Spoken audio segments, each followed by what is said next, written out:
Hello बच्चों, आप सबका इकोनॉमिक्स प्लस टू की क्लास में स्वागत। आज ये टाइप्स ऑफ मार्केट के ऊपर ये मेरा तीसरा वीडियो है। पहला वीडियो में जो मैंने बनाया है वो पूर्ण प्रतियोगी बाजार, परफेक्ट कॉम्पिटिटिव मार्केट, दूसरा एकाधिकार, और ये तीसरा जो है वो मोनोपोलिस्टिक कंपटीशन, जिसको एकाधिकारी प्रतियोगी ये प्रतियोगिता बाजार कहते हैं। ठीक है, तो इसकी हम सबसे पहले डेफिनेशंस पढ़ेंगे। आपने इस वीडियो को अंत तक देखना है। मेरा पूरा विश्वास है कि आपको ये वीडियो समझ जरूर आएगा। ये हिंदी मीडियम के बच्चों के लिए भी बिल्कुल यूज़फुल है और इंग्लिश के मीडियम के बच्चों के लिए भी बराबर यूज़फुल है। ठीक है, मैं पूरी इसको जो फील के साथ पढ़ाने की कोशिश करूँगा। और इस टाइप का जो क्वेश्चन है पेपर में 5 नंबर का क्वेश्चन ये आता है और बहुत आसान क्वेश्चन होता है। ये 3 टाइप के मार्केट के अंदर आप तीनों को डिफ्रेंशिएट भी कर सकते हो। जब आपको तीनों मार्केट्स के फीचर्स आते हैं, विशेषताएं आती हैं, तो आज हम इसको मार्केट को करेंगे। इसके पहले मैंने 2 वीडियो बनाए हैं, उसको आपने ज़रूर देखना है। ठीक है, तो सबसे पहले मोनोपोलिस्टिक कंपटीशन। तो in real life it is the monopolistic competitive market that generally exist. तो हमारे वास्तविक जीवन के अंदर जो है वो जो मार्केट, किस टाइप की मार्केट एग्जिस्ट करती है या कौन सा बाज़ार पाया जाता है, एकाधिकारी प्रतियोगी बाज़ार की स्थिति पाई जाती है। आपको मैं फील करके समझाने की कोशिश करूंगा, आपने समझना है। इट इज़ द सिचुएशन, एक मार्केट के अंदर एक ऐसी सिचुएशन होती है where there are large number of buyers and sellers of a product. कोई भी प्रोडक्ट है उसके बहुत सारे क्रेता और विक्रेता हैं। जब भी मैं आपको विद द एग्जांपल आपको समझाऊंगा, आपको बिल्कुल समझ आएगी। व्हाट द प्रोडक्ट सेल इसके of each seller is bit different from the product of other sellers. लेकिन जो भी एक विक्रेता है वो जिस उत्पाद को बेच रहा है उसका उत्पाद दूसरे विक्रेता के उत्पाद से, दूसरी फर्म के उत्पाद से या दूसरे उत्पादक के उत्पाद से थोड़ी अंतर या थोड़ा अंतर जरूर पाया जाता है, आंशिक अंतर जरूर पाया जाता है। Product differentiation shows itself. अब जो प्रोडक्ट के अंदर जो भिन्नता हो सकती है वो ट्रेडमार्क में हो सकती है, ब्रांड के नाम में हो सकती है और गुण इत्यादि में हो सकती है। इसके में बहुत सारे एग्जांपल्स आज आपको मार्केट के अंदर जो भी इस टाइप की हमारी मार्केट जो है वो जनरली एग्जिस्ट करती है। जैसे फॉर एग्जांपल देखिए, हमारे टूथपेस्ट बनाने वाली बहुत सारी कंपनियां हैं, जैसे पेप्सोडेंट है, कोलगेट है, क्लोजअप है, ठीक है, और उसके बाद जो दंत कांति इत्यादि इत्यादि बहुत सारे हमारे ब्रांड्स हैं, लेकिन सब एक दूसरे के सब्स्टिट्यूट हैं। सब्स्टिट्यूट का मतलब वो एक दूसरे के स्थान पर हैं, हम एक दूसरे के स्थान पर यूज़ कर सकते हैं। उसके बाद दूसरा एग्जाम्पल देखिए, आप साबुन का एग्जाम्पल देख सकते हो आप। ठीक है, आपको बहुत टाइप की साबुन आपको मार्केट के अंदर मिलती है। कोई लक्स है, कोई सिंथॉल है, ठीक है, बहुत सारे आपको ब्रांड्स मिलते हैं। What they are the substitute of each others. ठीक है, वो सारे के सारे सब्स्टिट्यूट्स हैं। अब मोबाइल की कंपनियां देखें, बहुत सारे आपको ब्रांड्स जो मिलते हैं, चाहे वो सैमसंग है, चाहे वो रेडमी है, चाहे वो लेनोवो है, जो भी आपको ब्रांड्स मिल रहे हैं, चाहे वो मोटरोला है, ठीक है, चाहे एप्पल्स हैं, ये बहुत सारे आपको ब्रांड्स मार्केट में मिलेंगे। What they are the substitute of each others. What वो उनके अंदर अंतर किस चीज़ के अंदर है? ट्रेडमार्क के अंदर है, ब्रांड में भी अंतर है, उनकी क्वालिटी में भी अंतर पाया जाता है, उनके अंदर गुण के अंदर भी अंतर पाया जाता है। अब हमने इसकी सबसे पहले डिफिनेशन पढ़ेंगे कि what is the definitions of this monopolistic competition market की डेफिनेशन।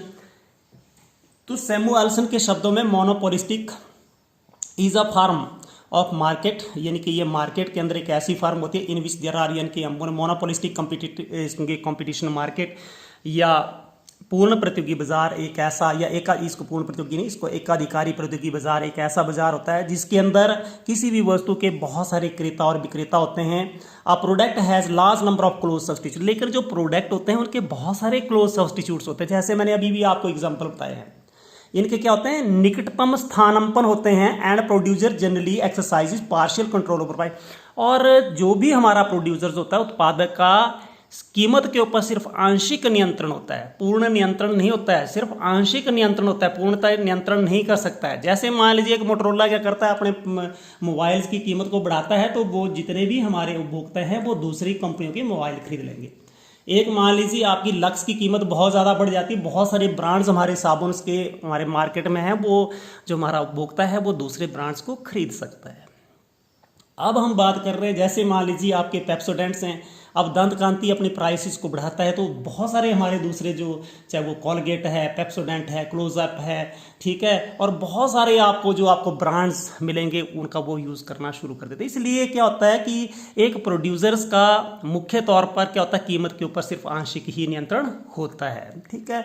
अब हमने इसकी विशेषताओं को पढ़ेंगे, आपने फील करके पढ़ने की कोशिश करनी है। मैंने बहुत सारे एग्जांपल आपको मार्केट के अंदर, जैसे एलईडीज या आप देख रहे हो, आप बहुत ब्रांड्स आपको मिलते हैं, कोई सोनी का है, कोई आपको एलजी की मिल रही है, कोई सैमसंग की मिल रही है, इत्यादि इत्यादि, ठीक है। लेकिन बट उनके ट्रेडमार्क में भी डिफरेंस है, कलर में डिफरेंस हो सकता है, क्वालिटी के अंदर डिफरेंस हो सकता है, ड्यूरेबिलिटी, ठीक है, जो टिकाऊपन है उसके अंदर भी डिफरेंस हो सकता है, ठीक है। बहुत सारे फीचर्स तो आपने इन डेफिनेशंस में ही पढ़ लिए हैं।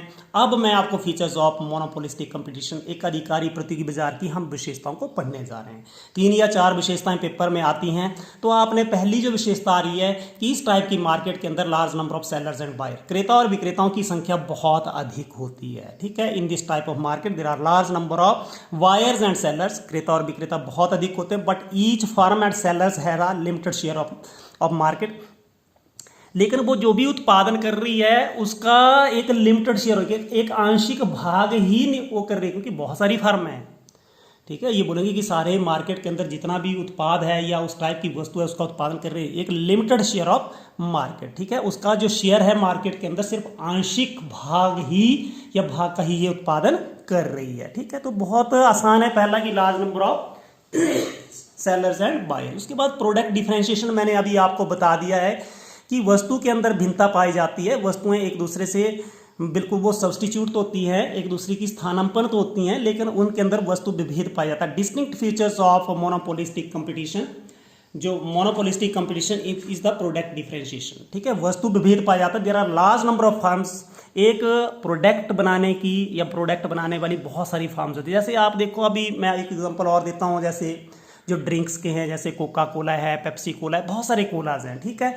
लेकिन there are large number of firms of a product, what जो है देयर प्रोडक्ट डिफर, लेकिन उनका प्रोडक्ट जो होता है, जो उनका उत्पाद होता है, वो एक दूसरे से थोड़ा सा तो भिन्न होता है, चाहे वो कलर्स में भिन्न हो सकता है, वो शेप में भिन्न हो सकता है, ब्रांड नेम में और ड्यूरेबिलिटी, टिकाऊपन में, ठीक है। जो भी वो फर्म्स क्या कर रही हैं, वस्तुओं का उत्पादन कर रही हैं, उनके जो वस्तुएं हैं वो एक दूसरे के they are the close substitute each others, वो एक दूसरे की निकटतम स्थानांतरण होती है, लेकिन वस्तुएं कलर में, आकार में, ब्रांड नेम में और टिकाऊपन में उनमें अंतर पाया जाता है, ठीक है। लेकिन ये वस्तुएं कैसी होती हैं, दे आर क्लोज सब्सटीट्यूट, ठीक है। वो एक सब्सटीट्यूट देखते हैं ना आप, जैसे आप क्या कोई भी गेम खेलते हो, तो गेम में क्या होता है कि जब एक खिलाड़ी चोटिल हो जाता है तो उसको जो है वो दूसरे खिलाड़ी से आप रिप्लेस कर सकते हो, ठीक है। एक साबुन के स्थान पर दूसरी साबुन का यूज़ कर सकते हो, एक पेप्सोडेंट के स्थान पर आप दूसरे पेप्सोडेंट का यूज़ कर सकते हो, एक एलईडी के स्थान पर चाहे वो एलजी सैमसंग की यूज़ करो, सोनी की यूज़ करो, एलजी की यूज़ करो, बहुत सारे आपको दूसरे ब्रांड्स आपको मिलते हैं, ठीक है। तो ये क्लोज सब्स्टिट्यूट्स होते हैं, एक दूसरे के निकटतम स्थानांतरण होते हैं कि सबसे एक ही काम चलता है, ठीक है। अब उसके बाद फर्मों के प्रवेश व छोड़ने की स्वतंत्रता, freedom of entry and exit of firm जो है आपको पता है, मैं आपको थोड़ा सा बताना चाहूँगा कि इंडस्ट्री और फर्म के अंदर डिफरेंस क्या होता है। जैसे हम बोलेंगे कि स्टील इंडस्ट्री, इंडिया के अंदर हम बात करेंगे स्टील इंडस्ट्री, लो इस्पात उद्योग, तो इसके अंदर जितनी भी फर्म्स हैं जो लोहे और इस्पात का वो करती है, उत्पादन करती है, वो सब उसके अंदर आती है, ठीक है। अब हम बोलेंगे जैसे कपड़ा उद्योग, ठीक है, कपड़ा उद्योग की बात करें तो इसके अंदर जितनी भी फार्म्स हैं, जो कपड़ा बनाने वाली फार्म्स हैं, वो कपड़ा उद्योग के अंदर आती हैं, ठीक है, फार्म्स के अंदर आती हैं। तो जो भी फार्म्स हैं उनको फ्री टू एंटर्स इनटू और एग्जिट फ्रॉम द इंडस्ट्री, जो भी हमारी इंडस्ट्री से फार्म जो है वो को प्रवेश करने की और छोड़ने की पूर्ण स्वतंत्रता होती है। अब एक चीज़ जो नेक्स्ट इसका जो सबसे ज़बरदस्त फीचर है इस मार्केट का, वो सेलिंग कॉस्ट। आप जैसे टीवी ऑन करते नहीं हैं तो कोई भी आपको सीरियल चल रहा है या आपका न्यूज़ चल रहा है, न्यूज़ और सीरियल काम चलते हैं या फिल्म चल रही है, लॉट ऑफ एडवर्टाइजमेंट आती है, वहाँ पे विज्ञापन आते हैं, ठीक है। और वो भी किस मार्केट की विशेषता, जो आपने 2 मार्केट पढ़े उसकी विशेषता नहीं है, है, ठीक है। That is the feature of this market, क्योंकि जो भी हमारी फर्म्स हैं अपनी सेलिंग या अपनी जो उसका बोलते हैं बिक्री को बढ़ाना चाहती है, सेल को बढ़ाना चाहती है, तो वो क्या करती है, एडवर्टाइजमेंट का सहारा लेती है, विज्ञापन का सहारा लेती है। और selling cost that is the feature of this market, ये विक्रय लागत क्या है इस बाजार का, या इस बाजार की मुख्य विशेषता। Each firm has to spend a lot on advertisement, और बहुत सारा एडवर्टाइजमेंट के ऊपर खर्च करती है of its product, it gives wide publicity of it, और ये बहुत क्या करती है, पब्लिसिटी करती है अपने प्रोडक्ट की। मतलब हम पब्लिसिटी आपने देखा है कि वो अपने जो लोगों के बीच में वो करती है, ठीक है, अपने प्रोडक्ट के, अपने उत्पाद की बहुत ज़्यादा पब्लिसिटी करती है, ठीक है। तो ये जैसे आपने उसके अंदर जब भी आपने एडवर्टाइजमेंट या विज्ञापन देने हैं, तो विज्ञापन के लिए वो न्यूज़पेपर का भी यूज़ कर सकती है, सिनेमा का यूज़ कर सकती है, जनरल जो है पत्रिकाओं का यूज़ कर सकती है, रेडियो, इन सब के अंदर क्या होते हैं जो भी उसका यूज़ कर सकती है, किसका, एडवर्टाइजमेंट जो है, इन सब के अंदर जो है, इन सब की सहायता से वो अपने जो वस्तु का विज्ञापन देती है, ठीक है।